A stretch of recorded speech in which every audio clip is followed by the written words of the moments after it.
What a Wild Spirit Brings by Lil. Chapter 27. Lil awakened the next morning blanketed in snow. She shook it off and started trudging through a thin layer of the white stuff until mid-morning, when the sun melted it away. Was Yedem going to be freezing cold? She hadn't thought of that.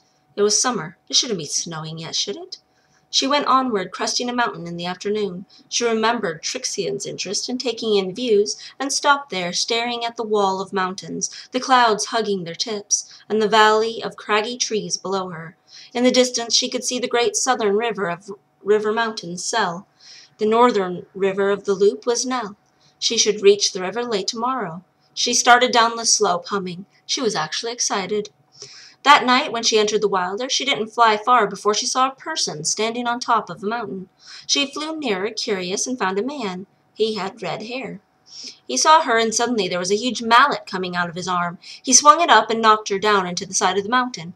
It took her breath, and she lay there fighting to breathe. He came running down wearing shoes and armor made of rock. "Hoobie!" Lil gasped. She shook her head, and he shook his head and stomped his earthen feet. He looked upset. "Who be ye, lass? Do ye be one of dem?" "I'm Little Brave One." "Eh? It'll brave one?" "Yes, mister. Who are you? Who are them? I don't know if I am one or not, if I don't know who they are." "No, it'll brave one could be one of dem." "You're right, lass." "And you are?" "Munchin's de name." "Munchin? Do you know where you are, Munchin?" "Nope, been here for years, lass. Sometimes glowy people come, sometimes glowy animals too. Don't know what to make of it." "Aminals too." "Don't know what to make of it. I figured out to make 'em some mighty fine armor, eh, lass? Them glowies can't hurt me no more, and they can't hurt the old mountains. Arr!" "Right. Do you remember how you got here?" "Oi, I was sitting, and then I was in some sort of gobble spot. I didn't like it there, so I put myself out my mallet and swung me out of there. What ye doing here, little brave one?" "I come here regularly." "What? Why would any fool of a wool-headed buffoon come here for a purpose?" Listen, if you remember where the cobbled court was, you can leave. Do you remember, Munchin?" "Aye, lass, I remember. It was at me hut." "Then let's go to your hut and get you home." "Oi, when the missus sees me, she gonna knock me for a new pothole, lass. You better duck quick like ye." "I am not going, just you, Munchin." "Right, wait, what?" "Just show me to your hut." "Aighty then, little brave one. This way." He led her down the mountain and a little northeast. His hut was en route to the river. She couldn't see his court, but he swore it was right there. She told him to go into it and go to sleep. "Snoozin'? I hadn't done that in years, lass." "Just go in and try, Munchin. You'll see." "Only for ye, little brave one, only for ye." He swung the mallet, and it counter-tossed him over an invisible hedge. When it did, he disappeared. Lil waited a few moments, but he didn't come back, so she decided he made it. What an odd little man. She didn't go to Andari, since this had taken so long. She hoped Trixian would forgive her skipping a lesson. Maybe she should stop by his hut tomorrow and see if he made it back all right. The next day, she made it to his log hut about noon.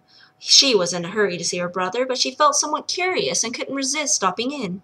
When she came close enough to the hut that she was about to step over the little log fence, a woman with white, wild hair came running out, screaming some gibberish she couldn't understand.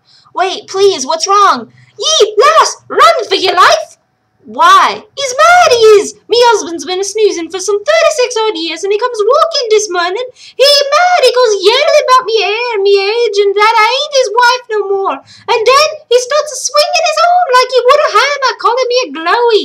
But a glowy is only what light knows. I tried everything a woman could to get him calmed. He just won't. He just threw a hot poker at me. Me!" Lil started laughing. She couldn't help it. It was so absurd it was comical. These strange people were delightful. She grabbed the thick woman's arm and led her, still ranting, back into the hut. "That ye impostor! What you do with me live?" "What? It'll be one. How you get here?" Calm down, Munchin, and I might tell you." He immediately sat on his hands. His eyes were still crazy, and he was eyeing his wife like she was a currick, but he still sat. Lil realized he might be beyond helping. Should she send him to Shalom? "I am traveling on the mountains to River Mountain. I got here by following where you led last night."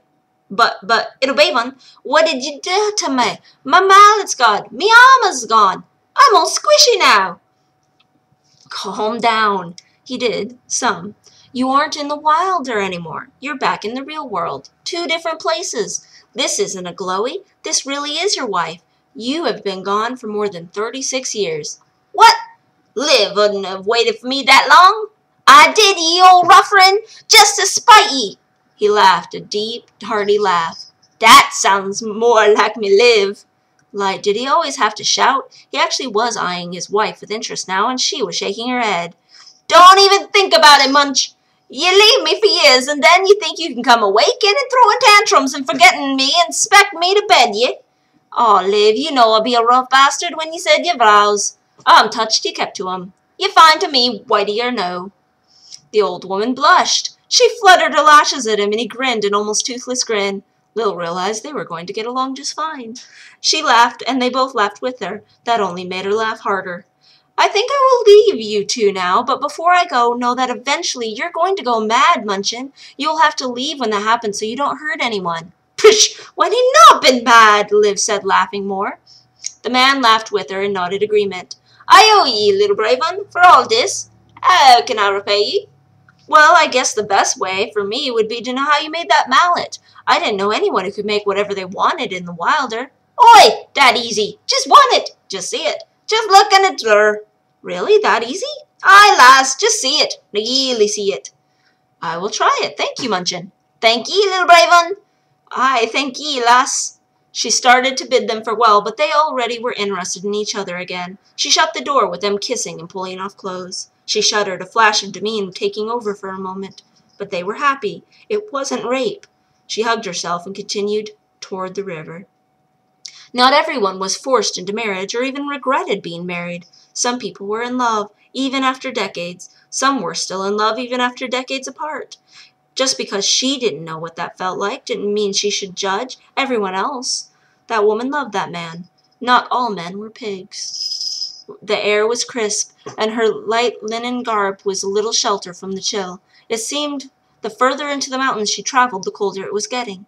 Snow was thicker, lasting longer, sometimes remaining the full day if in dark. Shadowed spots under the rock ledge or thick trees. The grass was brown and crunchy beneath her worn soles, which were thinning by the day from the rough rocks she climbed. The air was not only icy, but thicker, somehow, harder to breathe. The altitude was to blame, Lil was certain. The travel was wearing on her. She wanted to be there already, but instead had to keep plodding along, avoiding her thoughts, centering on continuing to Yedem. Only Yedem.